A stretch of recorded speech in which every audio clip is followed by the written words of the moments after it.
Emmanuel Macron lance son marathon africain. Après un bref passage au Mali en mai dernier, le président de la République s'est rendu ce mardi au Burkina Faso pour rassurer la jeunesse africaine. Un mois après son lancement autour de Nicolas Dupont-Aignan, la plateforme des amoureux de la France a déjà recueilli plus d'1 million de contributions. Lundi soir, à jouer les tours, la première réunion publique s'est tenue devant plusieurs centaines de personnes.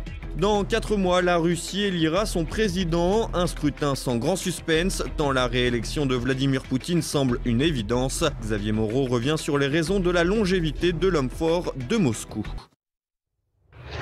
Première réunion publique pour les amoureux de la France. Un mois après le lancement de la nouvelle plateforme Patriote, Nicolas Dupont-Aignan, à l'origine de l'initiative, a donné rendez-vous aux Français à jouer les tours pour une première rencontre. Élise Blaise. L'Union des droites patriotes se remobilise. Un mois après l'annonce du lancement des amoureux de la France, Nicolas Dupont-Aignan, moteur de l'initiative, réunissait ses soutiens pour une réunion publique à jouer les tours dans le centre Val-de-Loire. Emmanuel Ménard, Jean-Frédéric Poisson, le président du Parti chrétien-démocrate et le républicain Nicolas Dhuicq se sont prêtés au jeu pour répondre aux questions de l'assistance. Le président de Debout la France est notamment revenu sur les leçons à tirer de la présidentielle pour réussir ce nouveau projet participatif. Moi, j'ai vécu la campagne présidentielle, le premier et le deuxième tour.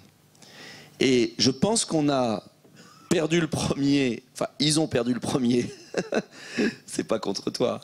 Ils ont perdu le premier. C'était pas toi. Ils ont perdu le premier. C'est pour ça que je m'étais présenté. Parce que leur programme était trop soumis à la mondialisation. Et je pense que Marine Le Pen a perdu le deuxième parce que son programme était pas assez rassurant pour nos concitoyens. On lance cette plateforme, cette grande consultation nationale pour avoir le sentiment des Français.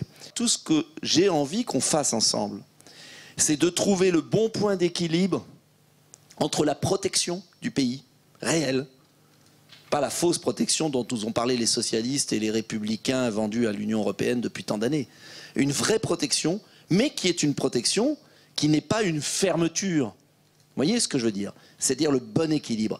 Une réunion qui se voulait proche des Français et qui est parvenue à faire l'unanimité. Excellente soirée au service d'un véritable programme commun des patriotes, des souverainistes, des vrais républicains, pour essayer de faire table rase de nos différences éventuelles, essayer de créer des convergences pour vraiment redresser la France autour d'un programme minimal.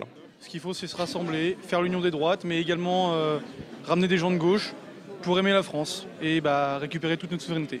C'est un véritable plaisir de voir tous les patriotes de toutes les différents partis politiques réunis ici. Voilà, on a vraiment un projet commun, on a la France en commun au final. Et c'est très, très plaisant de voir autant de monde réuni ici. Il n'y avait aucune chaise vide et ça laisse présager une très bonne chose pour l'avenir. Et je pense que c'est un sacré enjeu pour nous tous ici de nous rassembler et de nous rassembler aussi pour l'avenir avec Nicolas Dupont-Aignan et tous les autres représentants des mouvements politiques